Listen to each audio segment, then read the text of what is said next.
because Nope. no. Low Dart Solve Problems. Hey guys, welcome to Wow. I didn't even tell you that I was starting it. I just saw the recording in the corner. I was like, we're still in the middle of a conversation. I know. Oh man. Anyways, welcome to Broad Spectrum Nerds. I'm brother host. I'm sister host. And happy May the 4th, guys. Yes, May the 4th be with you all. So for this episode, we're going to be telling you a story about a little guy named Obi-Wan Kenobi. Just somebody. About 3 years ago, we came up with this Obi-Wan Kenobi story. This is like in the early stages of are we going to get an Obi-Wan series or not? And turns out it's highly adaptable to be streamed in the streaming format. It works. If you want to, Kathy, we're just, throwing out some stuff. Or Dave, if you're paying attention. If either of you, just come on over, hit us up. Let's do something interesting. Even Bob, call me. I know you're back running things because of quarantines. Give me a ring. Just pop up in my Disney Plus account and be like, "Hey, Josh, I need to talk to you." I'll be scared, but then I'll talk. It's like, how did you find me? Here's a powerful motivator. Let's do something interesting with Star Wars. Yeah, let's do something interesting with Star Wars. So, we all know from Clone Wars that Obi-Wan Kenobi, he has his love, the Duchess 18. And we also know that she was brutally murdered in front of his face by Darth Maul. Yeah. And we also know that he didn't turn to the dark side. We know that he could have. Right. He had every reason in that moment. Probably should have, but he didn't. Yeah. And and so we also know Anakin, obviously his apprentice, turns to the dark side. Basically, Obi-Wan's life is crap. Terrible at basically every turn. And he still believes in the Jedi and the Force and good things. Yeah. And we stand, Yeah. So the idea is, because there's so many aspects to Obi-Wan's life, and the streaming series, there's taking place between Revenge of the Sith and A New Hope. And how do you tell that story without it being too many things? Because that's something we've seen happen in recent Star Wars films, where it's too many pieces of things, and it's just I don't know what's going on. Confusing. It's a lot. It's too much. It's a story within a story that's friends with a story telling another story. It's too much. On Zoom with bad Wi-Fi. It's just not good. It's my best friend, little sisters, uncles, cousins, dog. It's too much. And so we kind of honed in on the one line, which I've always felt when I first heard it, I was like, that's a really strong kickoff for a story. And it's where he's talking to Duchess 18, and he's like, had you... Right before she dies. Yeah, right before... Oh, yeah, it is right before she died. It's right before. He's holding her. And he's like, had you said the word, I would have left the Jedi Order. What? That's all it took? He was holding on? That's it? Yeah. And so it's like, okay, let's talk about that story. So we already know she's dead. And we already know what we're doing with Obi-Wan. We want to tell this in between Revenge of the Sith and A New Hope story. So is it possible? Is it possible? To tell a love story that already happened? So Obi-Wan is on Tatooine with Luke, kind of there and sad, and Order 66 happened. Anakin did all of the things, and he's just he's sad and he's there, but he's decided that this is what he's going to do. He's the guardian of Luke. He's going to watch over him. That's all that matters. Except something has to pull him away, and the only thing that could possibly pull him away would be his heart. His heart draws him away from his duty, because probably it never did before. He never had that chance to really the war, heart versus duty. He just kind of stayed with duty, and everything went bad. So now he's like, let me see what happens if I give in to what I want to do rather than what I have to do, Yeah. Story-wise, it had to be, we gave her a half-sister. It had to be that, because he's on Tatooine protecting Luke. The order just fell. He's got to protect Luke. The only thing that could possibly weigh on his heart more than Luke is Satine. The first of his many failures, but probably the one that hits him the hardest. That he had a chance at love and figuring it out, and he decided with the Jedi Order, and then that crumbled. So, let's try love. Let's see what happens if he has a chance to partially rectify one of his bigger mistakes that he probably thinks. At this point is when the story happens. So conflict has arisen. He's at Mos Eisley at the cantina because we know he was a regular there. And through like being there and people talking, he finds out like that she just said that Cad Bane has a new contract out. Cad Bane was actually from Clone Wars, fantastic bounty hunter. Like I feel like he's one of the unsung heroes as far as like quality characters that showed up who could fight regular people and Jedi. Yeah. So Cad Bane, go ahead. So no, yeah, Cad Bane was just the business. Like he was the most tactical bounty hunter I think we ever really see, and he won a lot. A lot. Like a lot. Like he did. Like he blew up the Jedi Temple and got away with it. So he finds out Cad Bane has a contract out, new target. The target is Satine's half-sister. We also find out that Satine had changed her half-sister's last name to protect her. And you can even play with it here on whether or not she had told Obi-Wan. Maybe Obi-Wan didn't even know she had a half-sister. We can play with that. It depends on what you want to do. But Satine had changed her half-sister's last name to protect her from Mandalorian wrath, because, with Bo-Katan and Darth Maul taking over and the siege, like everything that was eventually happening, Death Watch and all that stuff, Satine didn't want her half-sister being a part of any of it. It was safer. It was safer that way. Yeah. And I mean, from what we've seen so far, that was the best choice to get her up and out of Mandalore and her own person and not connected to all of it. So, he's like we said, he's warring within himself. What do I do? But he has to go. There's no way he can just let Satine's half-sister go. And so basically someone figures out who Satine's half-sister is, figures out her true identity, puts a head out on her. Cad Bane is the one contracted to go find her. Obi-Wan's conflicted. So then he decides. So he goes to Owen and Beru. He's like, look, I have to go. He's like, I'll be back. Yeah, I got to do it. I'll be back. Don't promise. Be dumb. Don't. Yeah. And they're asking him naturally, they're like, why do you have to do this? Like, Luke is supposed to be the most important thing. And he looks back at them and he says, for love. Or something like that. Maybe not that. That's a little bit possibly too corny and generic. Exactly on the nose, maybe. But something in that general vein of like, my heart, just something. Yeah, and it's something that Owen and Beru would understand, because the only reason they even got involved with this whole thing was for love. Like, they're together for love. They understand the love dynamic. And they understand what not having love can do to a Jedi, obviously. And so, yeah, because they're familiar with Anakin and what he did, the event. The event. So, and so at the end of this, where he says for love, we're thrown into a flashback. And this is where we kick into telling a love story that already happened. We're thrown into a flashback of Obi-Wan and Qui-Gon on some mission a long time ago, escorting Duchess Satine across a war-torn Mandalore in the midst of its own civil war. We've heard this story. We've heard of the story. And it's like, oh, did you say Qui-Gon? Yes, we did. So we would actually get Liam Neeson back in here for this to sell the story. Oh, that was really good. Look at you.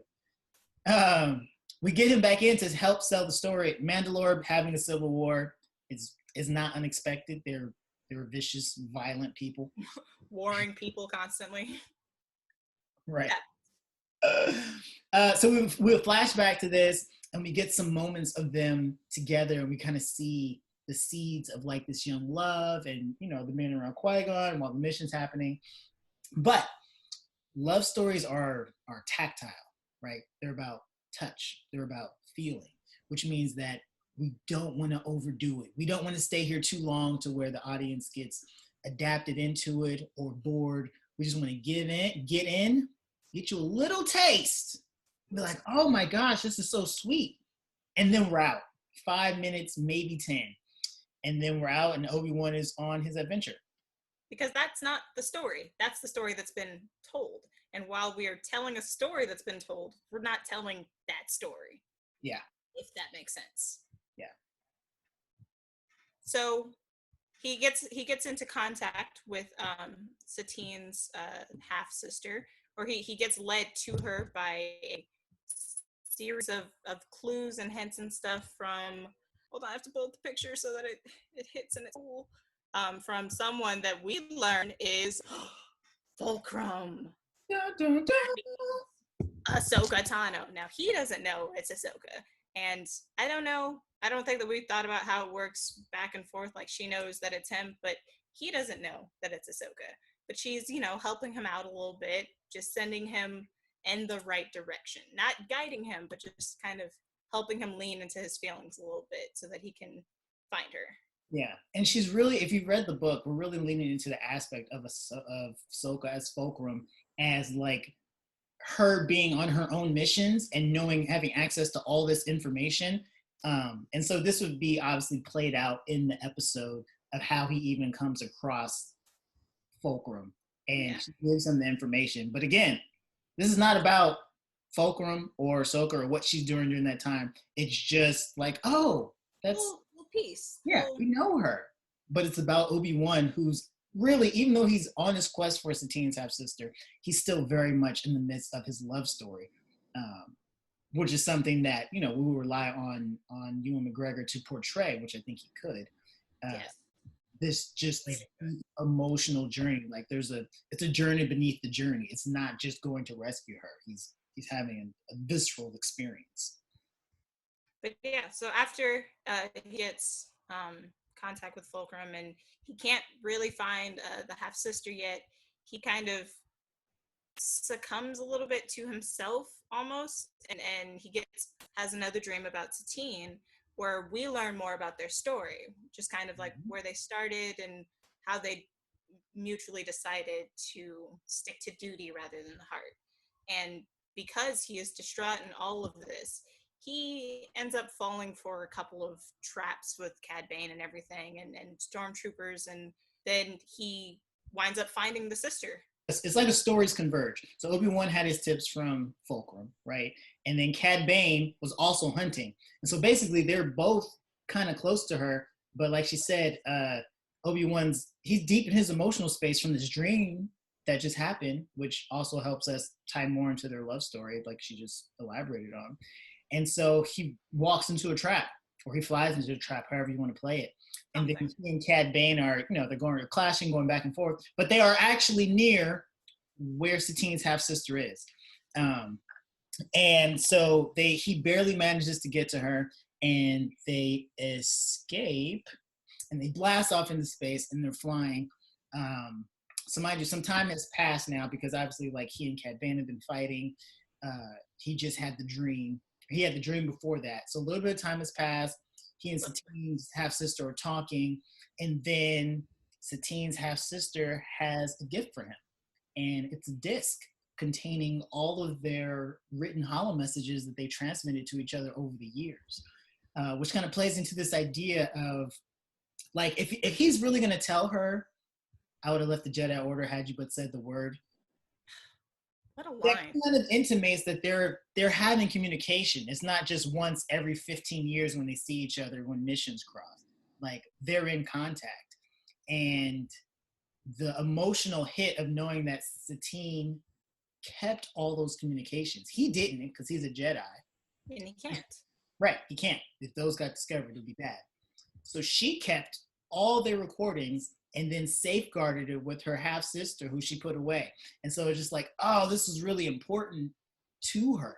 Yeah. As he relives their past communications, it also is another window into their love life. And so then at this point, the audience begins to see, like, oh, this is how you tell a love story that already happened. It already happened. Yeah. Reaching into the past, like we see it. We're watching it in real time from the future. In real time from the future. I love that. And it's not just like because flashbacks are too easy. It's easy to like, oh, flashback, oh, flashback. And then that gets tired. But by playing in all these different ways, so one's a flashback, one is a dream, one is these revived messages, written messages. And we can have him read it and just, kind of pan across his face, see the emotion, but it builds on the love story, which is this thing that's propelling him through this adventure that he's having. And then what he kind of gets through that, the messages and then talking to the sister, is that he is still very much in love with Satine, despite everything that's happened between her death and, this point.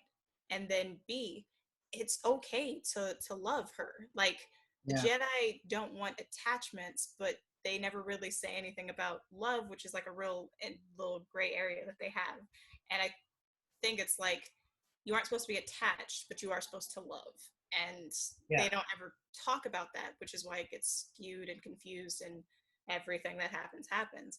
But I think in this moment, he kind of learns that balance that, yes, he loves her, and yes, he did grow attached to her, but the love isn't the problem, and that it's okay to love her, and that to let that love fuel him as he goes forward. Like, and right as he is having this deep, profound revelation is when everything falls apart. As they do. Right. This is when he finds out that Cad Bane figured out why he was on Tatooine. And so while he and Satine's half-sister blasted off one way, Cad Bane went and kidnapped Luke and is holding him ransom at a secret location. Dun, dun, dun. Right. And so this then, it's a little more story here, which is this is the part where wasn't really sure how it would work in a movie, but if we're in a streaming series, you can have Obi-Wan react to this and do like a few false starts and start to panic, and him and Satine's half-sister have like these moments where she's trying to calm him down. And then the big reveal, and let's see, I think The Mandalorian was what, 10 episodes? Something like that? I think, I want to say 10. So basically about 3 or 4 episodes from the last episode, maybe the third from the last episode is when you have this big reveal. And the person who hired Cad Bane was Darth Vader. And it was vengeance, it was spite. Vader figured out that Satine had a half-sister and figured out who she was and where she was and sent Cad Bane after her. But remember, Vader doesn't know about Luke. And so this is the part where it gets really interesting in the show, because Cad Bane figured that out on his own. Vader doesn't know about Luke. And so Cad Bane kind of like went rogue a little bit for this other thing to get Luke and hold him hostage because he obviously understands like, oh shoot, like Luke is, and presumably he tortures Owen and Beru and as he does information. Yeah, as one does. And so Cad Bane knows the whole story. The entire thing. He knows Obi-Wan and Satine's half-sister. He knows Vader, Anakin, Luke, secret hiding. He now knows everything. Kenobi doesn't know that Vader orchestrated all of this. He doesn't know this at this point. This would be an audience reveal. We would show that to, like, Cad Bane would phone. He would holocom. Hey Vader, how you doing? How's that respirator, buddy? I did the thing.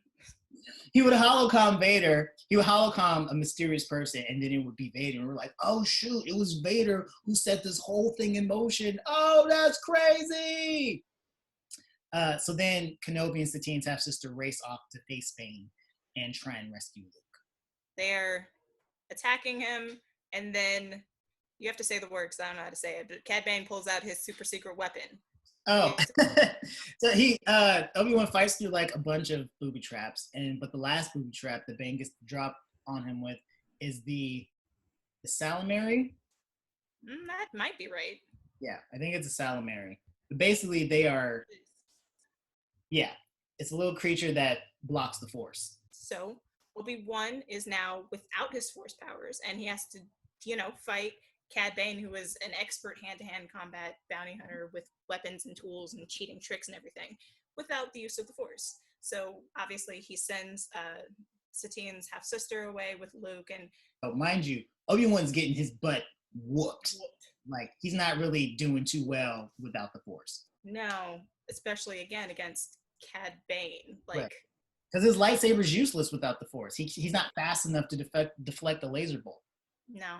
Yeah. So as she's like shooting off with the ship, it kind of freaks out the little salamander. The calamari. It's basically the same thing. It freaks it out, and it lets a little bit of the Force in for like a half second, and in that like half second, that's Cad Bane's like shooting at Obi-Wan. He, for the first time in the entire battle, deflects a blaster shot right into the salamander, and that's what I'm going to keep calling it, because salamander. Okay. There's a Y, and it doesn't make any sense. Anyway, and he kills it, and he kills it. And so with the full power of the Force flowing in and like around him, he chooses this moment to reach like into Cad Bane's mind and wipe Luke and the truth completely from his memory, like rips it out and everything. But the effect of using that much of the Force at once ages him up to about like 70. I don't know how old he's supposed to be, but yeah, it makes him older, which justifies him being who he is. Yeah, I mean, and there's a lot of artisticness in how we approach this story, because like, how do you tie up loopholes, or how do you tie up gaps in an organic fashion? And honestly, Dave Filoni is a master at this. He's amazing. But that was a big question, because you see how young Obi-Wan is after Revenge of the Sith, and it's like 19 years later, he's not going to be a decrepit old man. No, that's not how time works. So you have to have an inciting event that makes sense. Yes. So him using all of that Force power at once takes the toll, and it makes him look older. But the good news of that is that Bane no longer remembers who Luke is and all of the importance of him being on Tatooine and everything like that. Just whoosh. He takes Bane's ship, and basically he does a lot of hyperspace hops and then trades the ship off at another location before coming back to Tatooine, just to make sure he's not being followed. There's no bugs, because it's still Cad Bane, and there's no way that after all this, Obi-Wan's gonna be like, all right, I'm in my enemy's ship, and I'm just gonna go back to the. I'm just gonna pretend like nothing happened. Not gonna happen. Yeah, no. So then, the Satine's half-sister had already taken Luke back to Owen and Beru, and then Obi-Wan comes back, and he basically like promises never to leave again, because he did all the things that he needed to do. Yeah. And they had a very similar moment, just like kind of checking on Luke, making sure everything is good. Mm-hmm. And then at the very, very end, like before that, because I know where you're going, because he also asks about what happened to Satine's half-sister. And she left him a hollow message, basically explaining everything that we just said. So it's because she left this message for Obi-Wan saying, don't worry, I'm good. I am my sister's half-sister. I'm part Mandalorian. And I'm gonna do my part. Don't follow me. Don't try to look for me. Don't try to find me. Like, I'm good, and thank you. Right. So the last thing that happens is that Obi-Wan gets a vision from a Force ghost who happens to be Satine, and then they have a moment, like a cute little moment of like, she's letting him know the thing he already figured out, like, it's okay to love me, like, it's okay to love. That's not, the Jedi aren't saying don't ever love, it's okay. And then she has this like parting words, and she's like, remember, my dear Obi-Wan, I loved you always, and I always will. Still chills. That's so cute. And then she like kind of cups his face as she says it, and then she like disappears into the Force, as all of us do. And then, you know, he kind of has this moment to sit down and accept everything of the adventure that had just happened to him. And then he like looks up, like he's like drinking tea or whatever, and he kind of looks up, looks in the mirror, and like kind of smirks at the mirror. And then it kind of shifts, and you see like Vader looking at a mirror, looking at like a reflective surface or whatever. And then Obi-Wan, in his own fashion of being himself, he like gets his tea and he toasts. And he's like, "You failed, old friend," which I think is hilarious because that's so just bold. Like, I just went through everything, but it's fine because you failed, old friend. And then you just hear her like Vito breathing. And then he's like, "But I'm sure we will meet again." Yeah. And then there's this like really cool lightsaber shot. Can you explain it? You can explain it better than I can. So he says, "I'm sure we'll meet again," and then we're going because we want to. I feel like Star Wars is known for its powerful visuals, and so he says, "I'm sure we'll meet again." He holds up his hand, and it's Anakin's lightsaber floats above his hand, and it spins slowly in the air as he's saying, like, "I'm sure we'll meet again." And then we zoom in closer to the spinning lightsaber, closer, closer, closer, and then it comes in on one of the black parts of the grip, and that's the blackout to close out the scene. Then we blast the score and roll the credits. You know, if I had my choice on what blasting the score sounds like while we're rolling the credits, it would probably sound like this. This is his favorite, by the way. You get to tell that story of what happens to Obi-Wan between Revenge of the Sith and A New Hope, but at the same time, it's grounded in this love story that already happens, because the last thing we want to do is tell a Star Wars story that has no heart. And Star Wars is all about heart. It is. I mean, even with the original trilogy, as much as it was about everything else, it was about family. It was this father-son dynamic, from his uncle and his aunt to Obi-Wan to Han, which ended up being more of a brother, and then to Vader. It's always this family, heart-driven dynamic at the center of it, with obviously the philosophy about the Force surrounding it. So, anyways, a Star Wars. You know what I just realized? We didn't do the intro. Oh. That's true. We didn't. We got so excited. You know what? Whatever. It's Star Wars Day. We don't need the intro. It's all good. You guys know. You already know. Thank you guys for this, for listening, for watching. And if you want more details, you want to talk about it, hit us in the comments, tweet us at BroadSpec Nerds, Instagram at Broad Spectrum Nerds. The host is over at Visions_live. And Brad the host. Are you on this side or are you on this side? Yeah, it's that way. See, that's what happened to me. At Josh Evans Go. That's Twitter and Instagram. Because it mirrors it. That's why I was like, wait. Yeah. Because like you're on this side, but you're here. Anyways, we know left from right. Derecha, izquierda. 2 languages, homie. What's up? Anyways, this is getting real. We're losing ourselves. Yeah, happy Star Wars Day. Happy Star Wars Day, guys. Yeah. Kenobi, a Star Wars story. Let's get this done. Let's do it. May the Force be with you.